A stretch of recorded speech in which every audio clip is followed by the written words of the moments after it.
broke down a lot, but thankfully it was a lot of people around me that come for me. They showed me love. His family, Big Mike family, they showed me love. Everybody else, the rest of the supporters, they've been showing me love, and they've been trying to help me through this rough time that we're going through. I was talking to his relatives earlier, talking about some of the criticism that he's gotten, a New York Times article that was written. Today we heard a lot of good, we heard a lot of bad. What kind of friend, what kind of person was Big Mike, your friend? Well, I heard a lot of things too, and it really saddens me, it strikes me down in my gut that they would try to throw salt on this man's name after he's deceased like this. And to me, we was around each other. He was a good friend, never spoke down about anybody, you know, didn't really tease anybody about being smaller than him because he was bigger than a lot of people we were around. He was a real good friend. He didn't like to see other people down. You've spoken to the family? Yes, I spoke to them. What did you tell them about that day? He loved him very much. He spoke about him daily. He loved him very much. Did you tell them about what happened that day?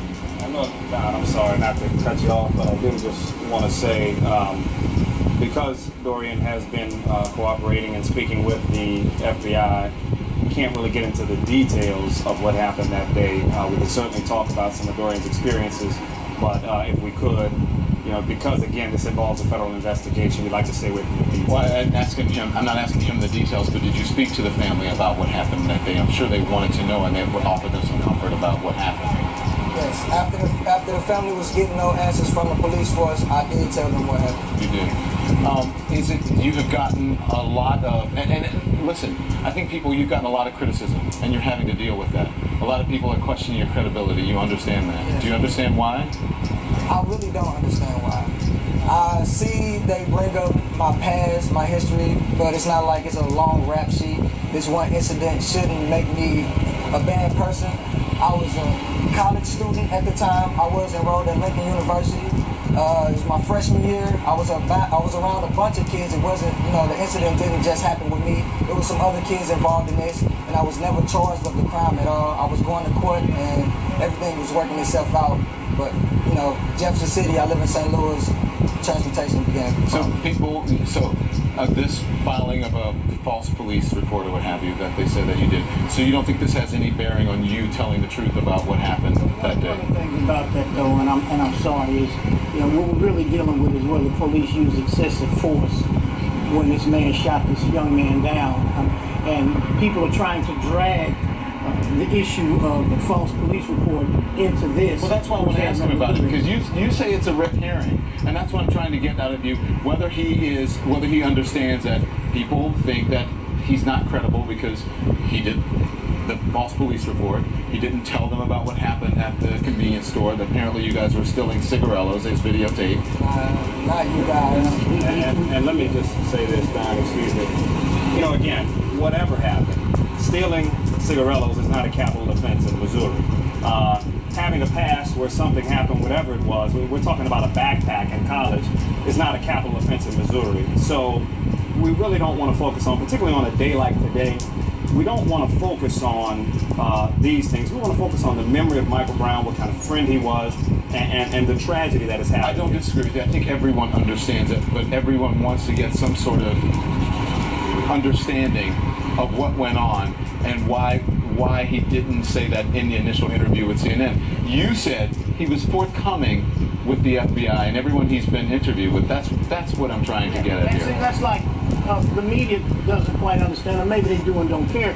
The duty was not to the media. The duty was to the FBI and authorities, the Department of Justice, the representative from Bob McCullough's office, full disclosure, right up front. Spent 3 hours with them, so we didn't necessarily feel compelled to have to tell that story to the press. You've been watching, I'm sure, a lot of media, right? Have you heard the account of what the officers said as to what happened? I never seen an officer one time say anything at all. I've heard a third-person view of what he might have said, but I can't say he said it because we never heard his voice.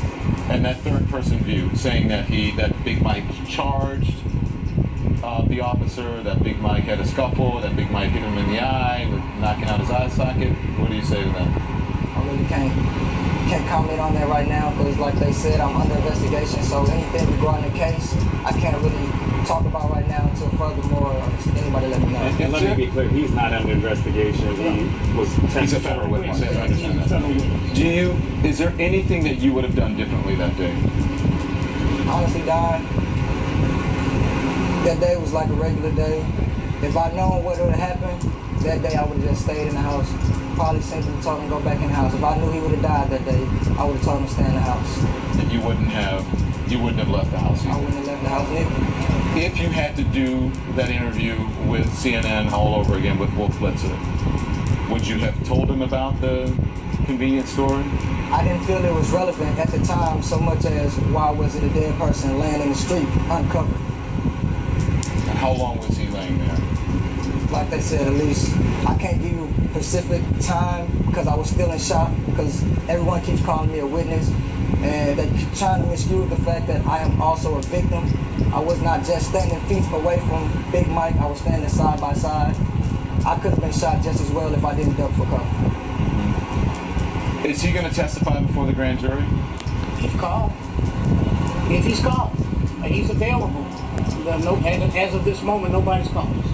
Not been contacted. So the family and can the family rely on what you said for comfort? Do you believe what you've told investigators?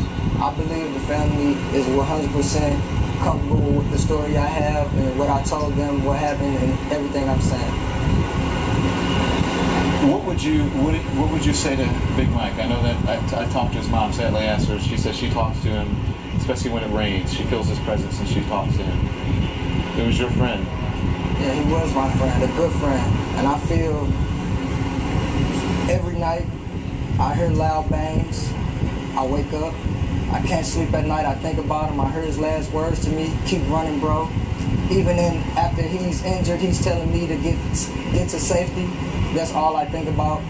All I hear in my head. And all I know that he was a good person and he cared more for someone else than himself. What do you say to people who are either calling you or portraying you as a thug, a liar, as someone who, a robber? What do you say? People been called way worse names. It's not nothing that don't happen every day. I'm 22 years old. I've been in St. Louis, Missouri all my life. Name calling does not affect me whatsoever. You're very courageous to come on national television live and do this. So thank you. I appreciate you coming on. Can I say one more thing? Absolutely. The service was beautiful. I enjoyed every bit of it.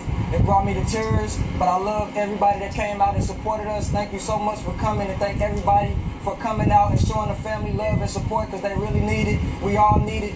It got to change. Thank you, Dorian. Thank you, Freeman. We appreciate it. Thank That's you. real, family. Best of luck to you guys. Police Officer Darren Wilson.